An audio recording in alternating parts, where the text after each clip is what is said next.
Bueno, hola, ¿cómo están? Esta va a ser la clase de recuperatorio del martes y así que van a tener esta semana dos videos. Este video que es el recuperatorio y el video acostumbrado de cada semana. En este video entonces voy a iniciar con el nuevo eje que trata de identidades en disputa, pero antes de meterme en la parte teórica les quería explicar un poquito cómo vamos a trabajar. Si ustedes se meten en la carpeta de Drive, van a ver un montón de bibliografía y voy a ir subiendo más. Eso no quiere decir que toda esa bibliografía es obligatoria o que diferencia entre optativa y obligatoria. Como vi en sus actividades que ustedes siempre están mencionando que uno de los problemas con las materias es que hay una restricción a la hora de elegir la bibliografía que ustedes quieren o la que creen que necesitan y que tienen que hacerle caso a lo que el profesor dice que es obligatorio, básicamente citando a los autores que el profesor indica, nada más.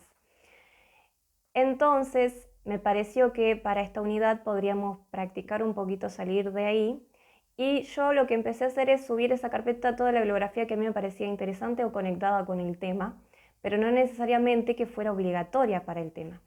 Eso implica que ustedes entonces van a tener una responsabilidad extra que antes no tenían, que tiene que ver con explorar esa bibliografía y decidir ustedes con su propio criterio personal y basándose en lo que vemos en las clases, qué bibliografía les va a resultar útil o interesante o que les gustó más para analizar un par de guías que les subí en la carpeta del eje 2.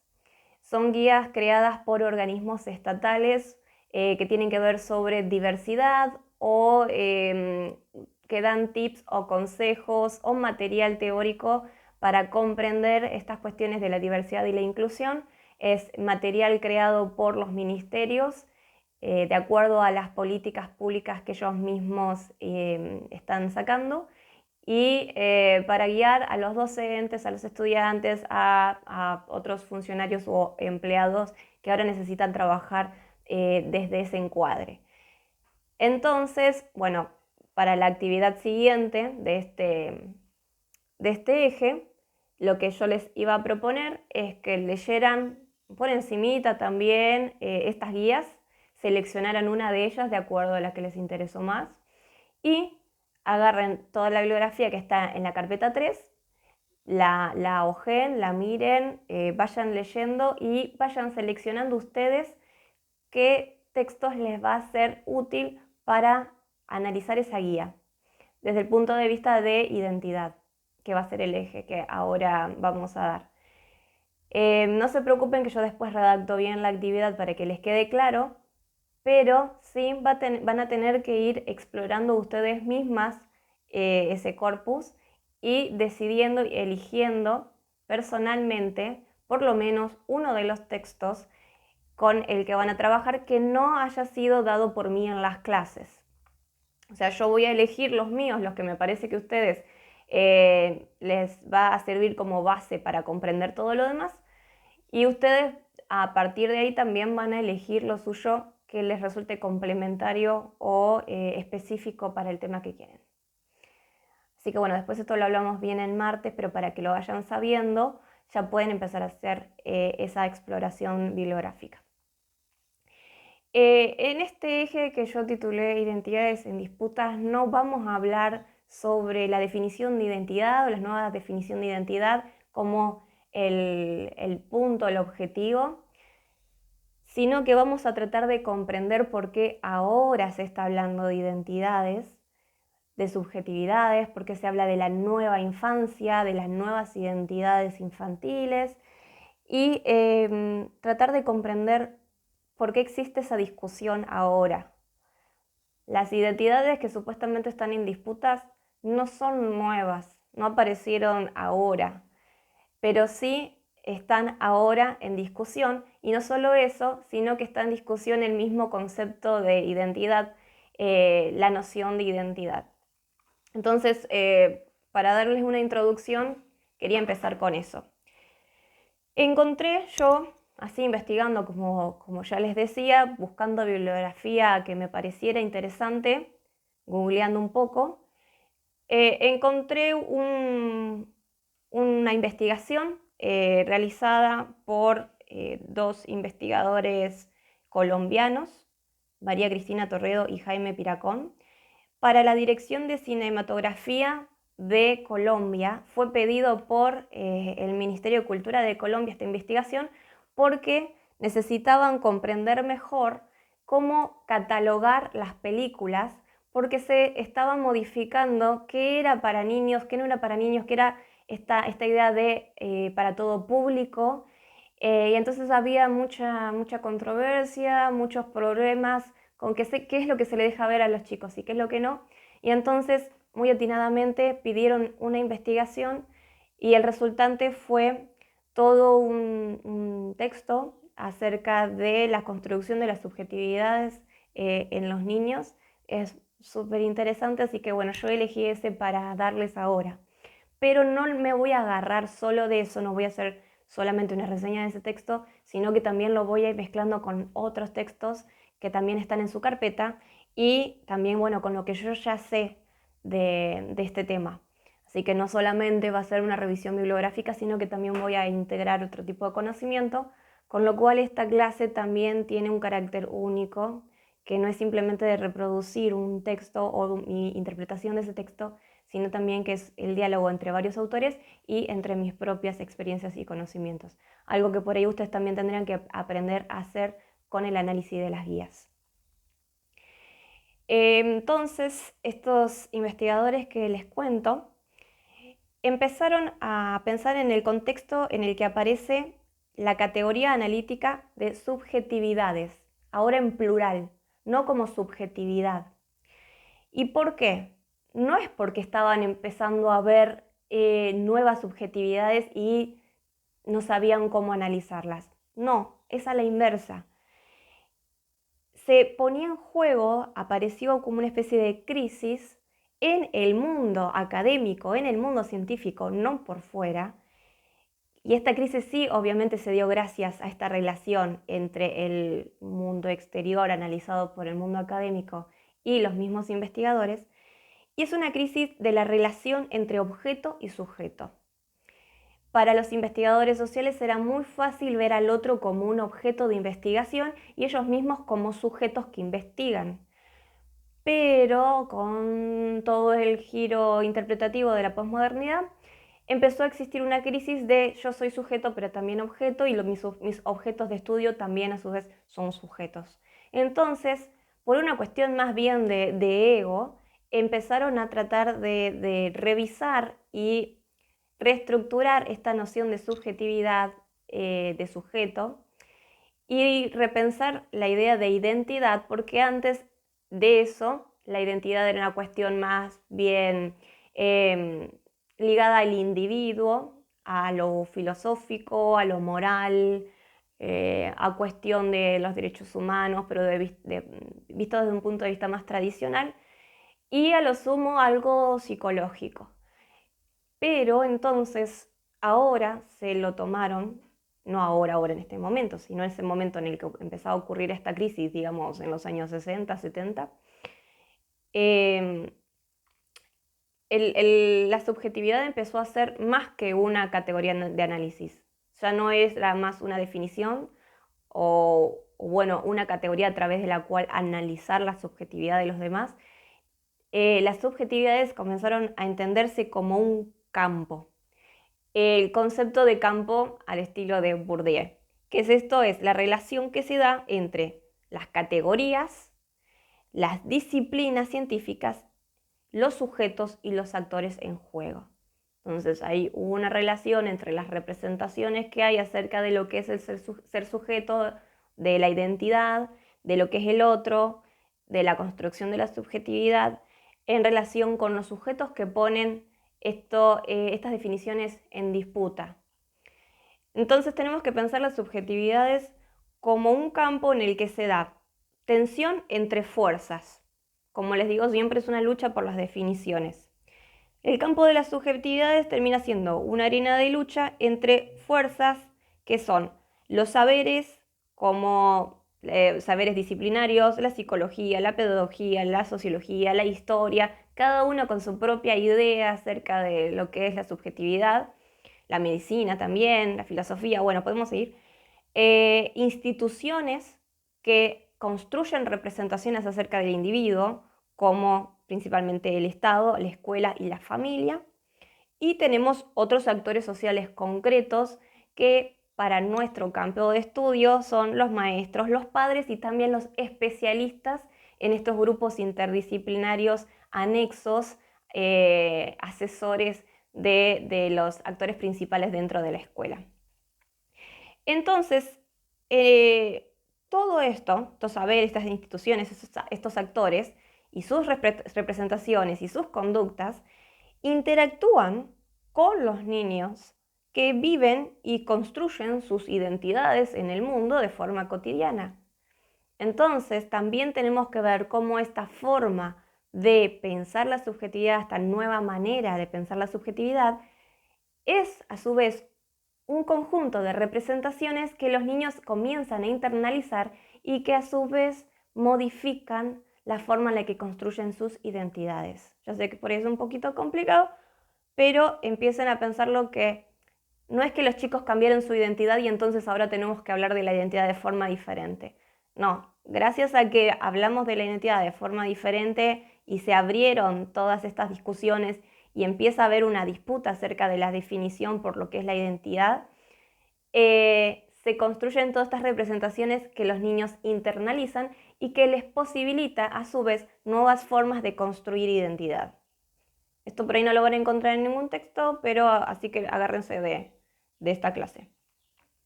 Lo que sí van a ver en el texto de Torredo y de Piracón va a ser también cómo se va construyendo la noción de nueva infancia. Porque ustedes estuvieron viendo en sus clases, en sus otras materias, que se habla mucho de la nueva infancia como una categoría social que debe analizarse en sus contextos.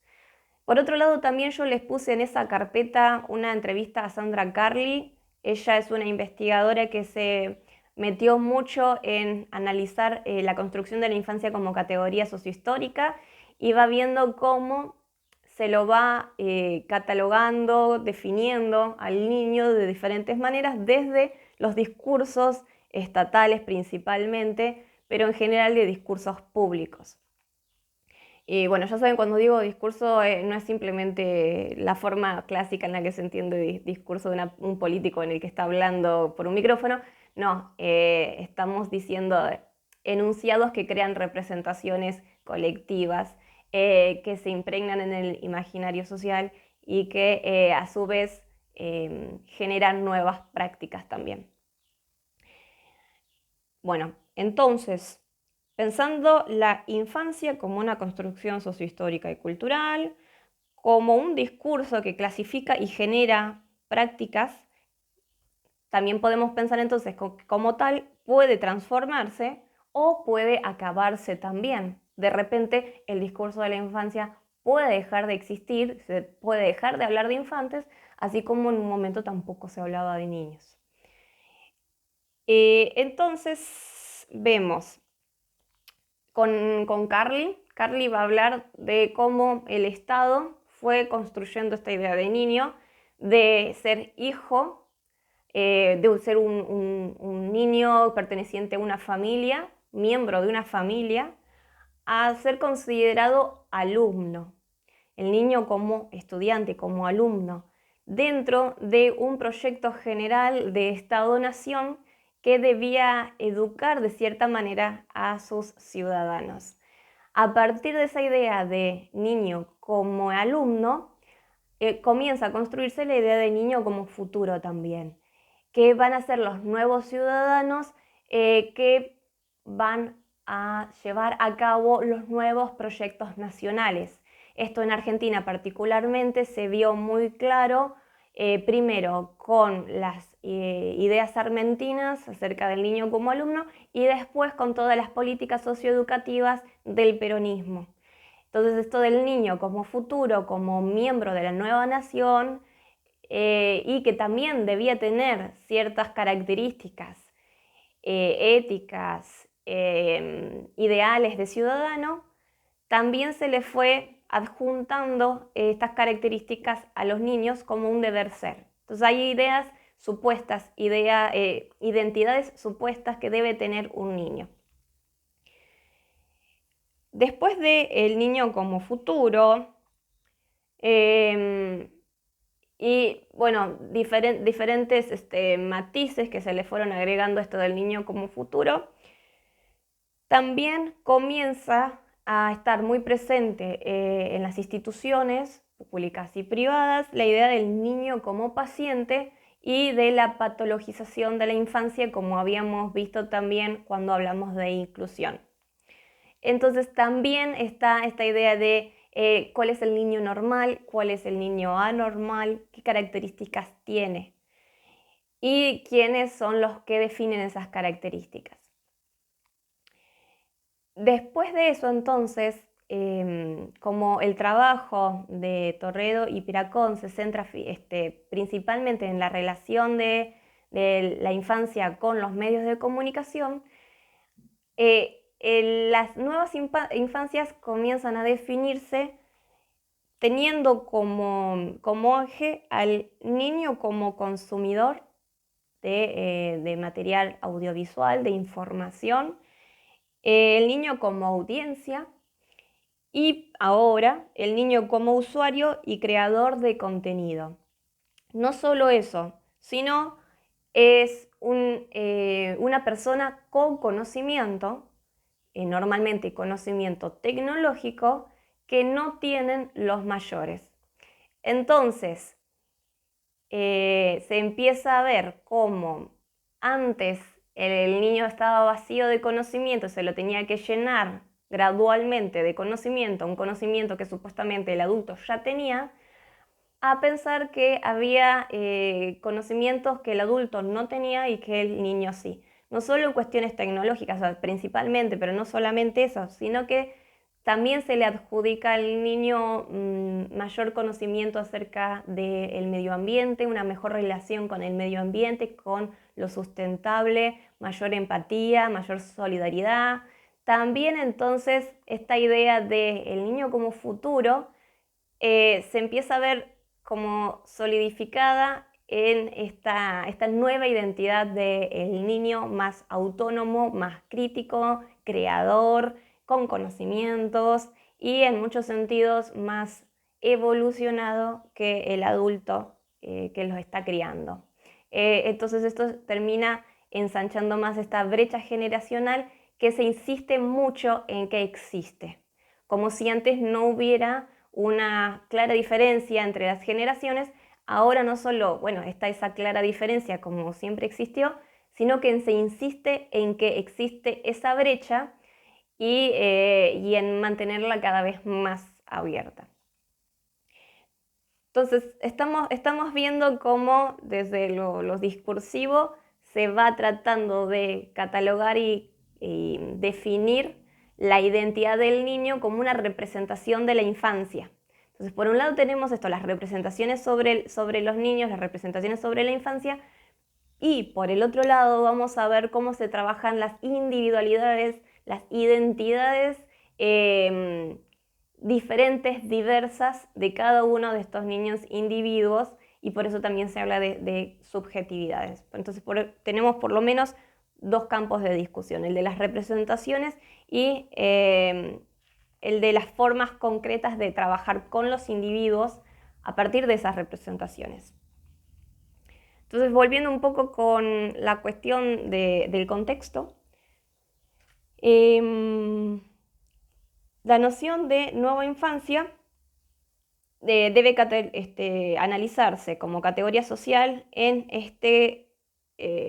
esta situación particular sociohistórica de nuevas formas de organización del mundo del trabajo que hacen que las relaciones de los niños con los adultos cambien, que las formas de socialización de los niños sean más complejas, que no pasen, no sé, solamente gran parte del tiempo con 2 o 3 adultos familiares, sino que ahora también van a guarderías, a campamentos, a otros espacios de cuidado del niño.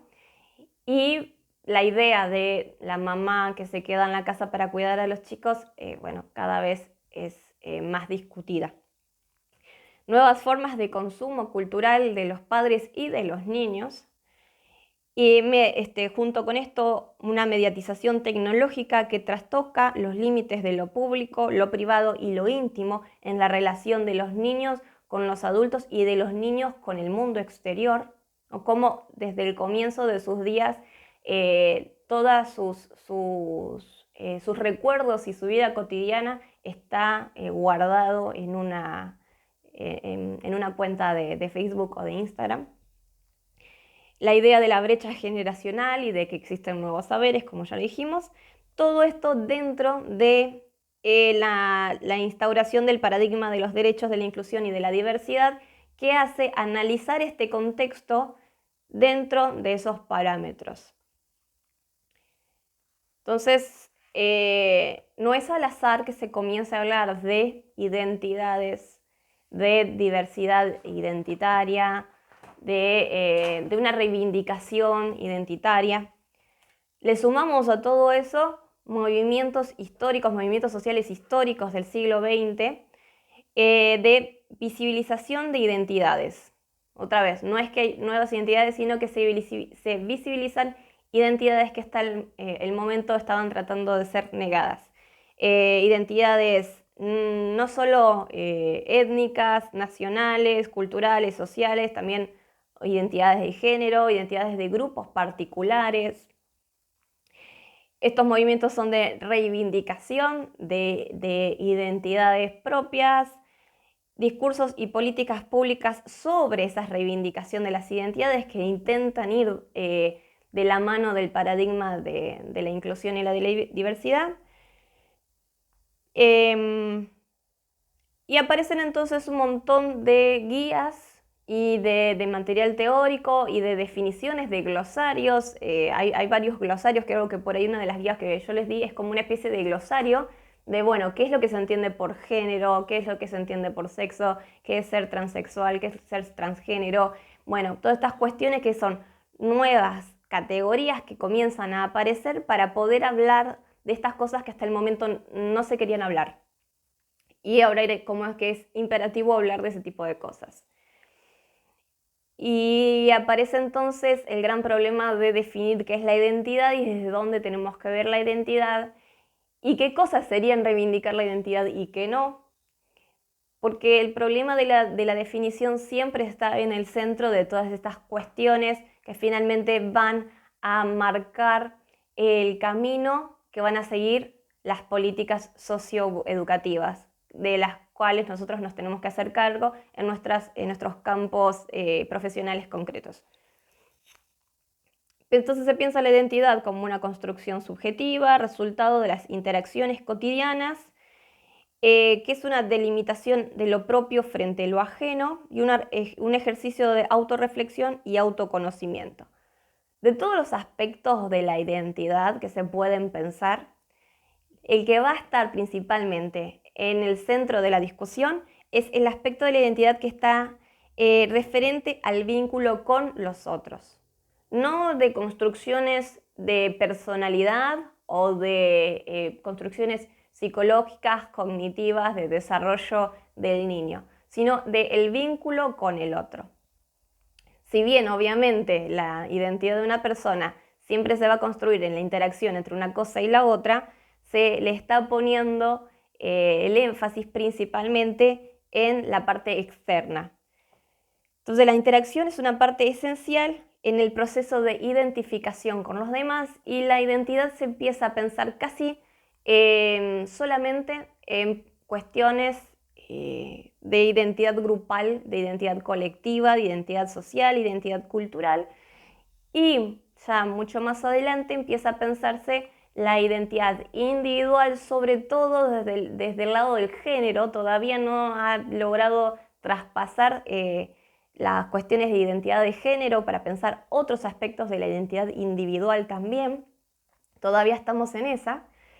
Y cuando se habla de identidades colectivas, se piensa principalmente en identidad cultural de los inmigrantes en países con, no sé, con una población mayoritaria que supuestamente tiene una construcción identitaria homogénea, identidades sociales de clase, cuando se está hablando de los marginados, pero no cuando se está hablando de los privilegiados. En fin, todo esto, las discusiones que se están tratando acerca de la identidad, tiene que ver con aquellos que no suelen encajar dentro de lo hegemónico, mientras que las identidades, hay ciertas identidades que todavía no se cuestionan ni piensan cuestionarse. Otra vez estamos en la misma. ¿Y cuáles son entonces estas identidades que no se cuestionan? Y qué representaciones también no se están cuestionando en relación con esas identidades. La categoría la categoría analítica de representaciones sociales también es una que empieza a aparecer muchísimo y básicamente se la considera como un conjunto de conocimientos, creencias, opiniones que son compartidas por un grupo, como por ejemplo el de la infancia. Y la niñez como identidad, no solo la identidad de los niños, sino la niñez, ser niño como identidad. Y qué elementos existe adentro de esa categoría niño para que se convierta en la identidad de un sujeto. Ser niño es parte de la identidad de un sujeto. Y de ahí, bueno, también aparecen todas estas representaciones sobre la nueva infancia que se le dice. Entonces tenemos que pensar que hay identidades esperables, supuestas del niño, de acuerdo a las representaciones que se manejen en ese ámbito, en ese momento. Normalmente se piensa entonces en cuáles eran las representaciones más tradicionales, más del viejo paradigma de la integración y de la homogeneidad, del dualismo de género, del patriarcado, del machismo, todas estas representaciones que supuestamente se quieren romper. ¿Y cuál es entonces la identidad esperada del niño en toda esta cuestión? Si se habla del género, hay uno de los textos que yo les puse ahí, que es un texto bastante sintético, aunque no va más allá de lo que ya se sabe realmente. Es una investigación bastante sencilla, que lo que quieren hacer es relevar cuáles son esas representaciones machistas, patriarcales, inconscientes de las maestras jardineras y que están imposibilitando la construcción identitaria de los niños desde una perspectiva más diversa. Entonces acá hay dos tipos de identidades esperadas. Una, la identidad esperada de las maestras jardineras, que solamente esperan que sean niños cisgénero o niñas cisgénero, ¿no es cierto? Es que niños con sexo masculino que responden a representaciones sociales típicas de lo masculino en ese contexto sociohistórico. Y entonces les van a dar para jugar camioncitos y cosas para construir, y a las nenas les van a dar los bebotes y las casitas y todas las cosas de ama de casa, y así se mantiene la reproducción de esas representaciones sociales. Esa es una de las ideas que existen, pero después está la otra identidad esperada del niño, la que está en la cabeza de la investigadora en este momento, que lo que está esperando es que el niño construya su identidad desde el punto de vista diverso y que necesariamente el niño debe romper con las representaciones hegemónicas. Y si no lo está haciendo, entonces es por algún fallo en la interrelación que hay con los adultos.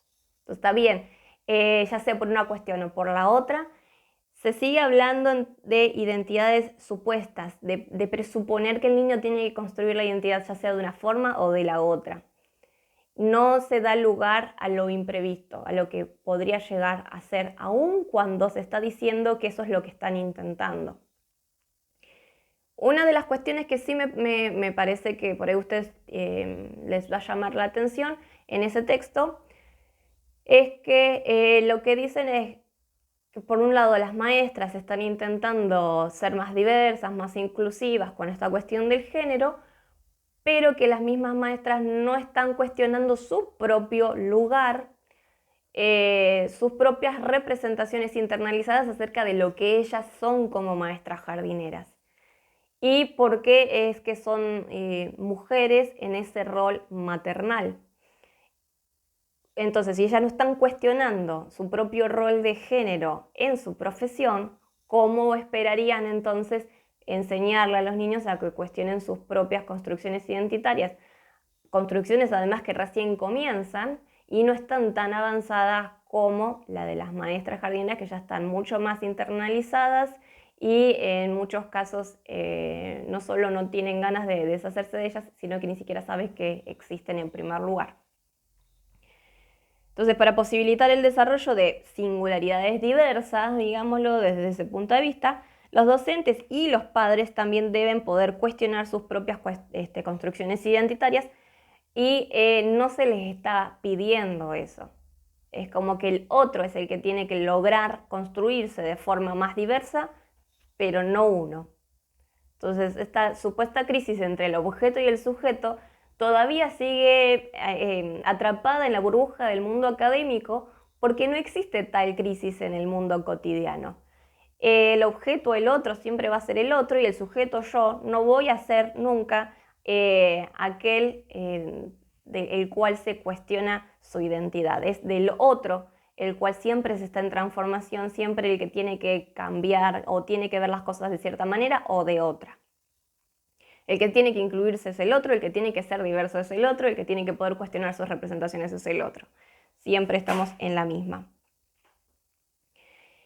Entonces, revisando cada uno de los textos que yo les puse al comienzo, revisan el concepto de identidad y hay algunos que hacen una síntesis de varios autores desde el punto de vista antropológico, sociológico, psicológico. Bueno, ahí ustedes tienen para elegir también.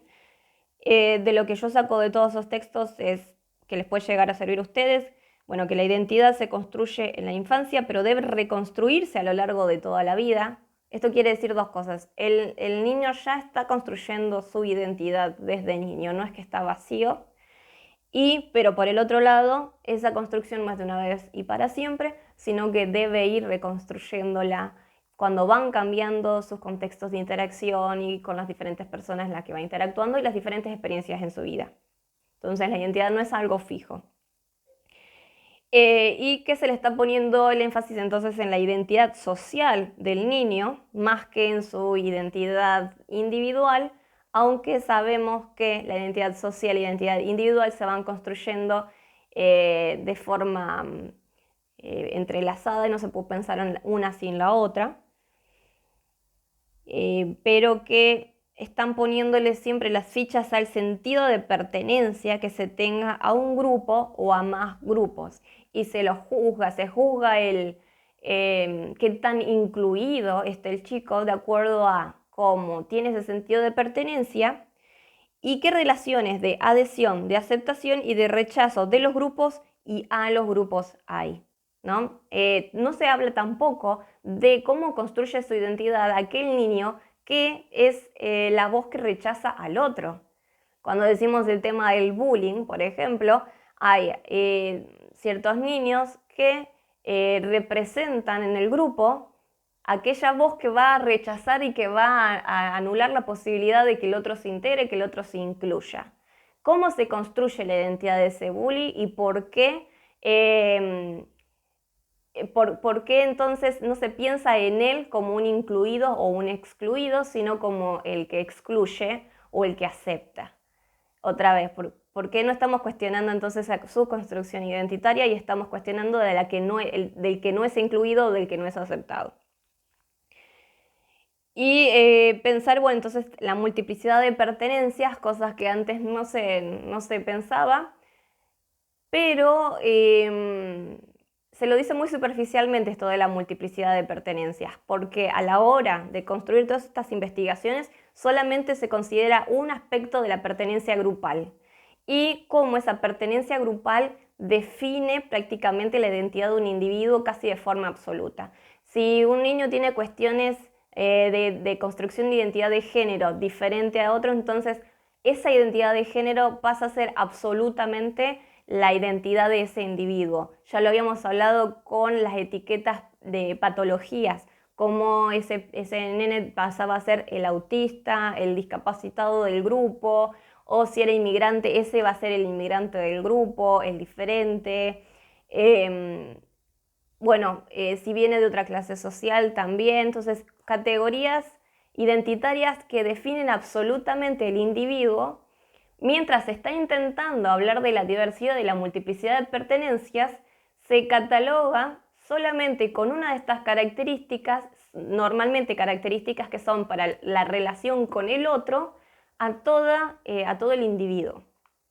También, entonces estamos en esta ambivalencia y ambigüedad, no sé cómo decir, y finalmente no se está llegando al objetivo que es, no sé, aceptar la diversidad y tomarse las cosas con naturalidad y no hacer un escándalo de cada cosa, ya sea a favor o en contra. Bueno, también les recomiendo que lean un poquito sobre las representaciones sociales si tienen ganas de analizar las guías desde ese lugar, cómo las guías te dicen que te están ayudando a relacionarte mejor con el otro, a ser más tolerante, a ser más inclusivo como individuo hacia los otros, porque parece que uno no sabe cómo hacer para incluir al otro.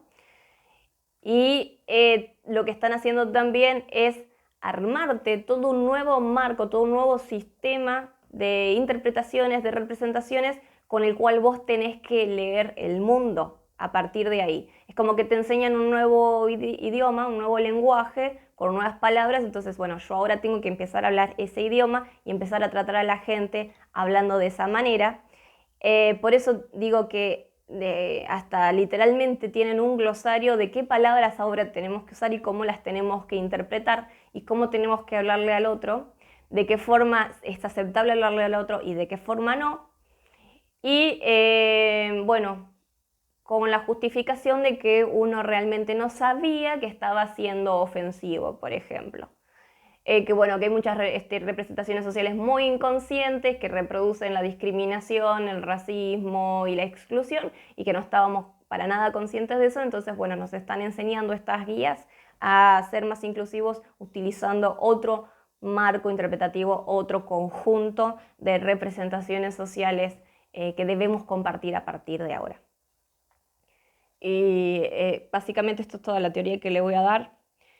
En el segundo video voy a nombrar mejor cuáles son los textos que estuve trabajando, porque mis apuntes acá no los anoté, porque les digo, hice un pupurrí de todo. Y el texto que yo les dije al comienzo de cinematografía, ese también les va a servir cuando veamos el eje de la relación de los niños con los medios, las nuevas formas de jugar y de aprender. Así que también ese se va a conectar con eso. Mientras tanto, vayan explorando la bibliografía que les fui subiendo en la carpeta y vayan reconociendo cuáles les llaman la atención, cuáles les resulta más útil. No tengan miedo a que por ahí les resulte demasiado complejo teóricamente, todo eso lo vamos a ir explicando durante las clases. Si ustedes presentan la necesidad de saber más sobre qué dijo un autor o por qué lo dijo de tal forma, lo planteamos en las clases y lo vamos viendo. Así que bueno, eso es todo por ahora en este video y después subo el siguiente.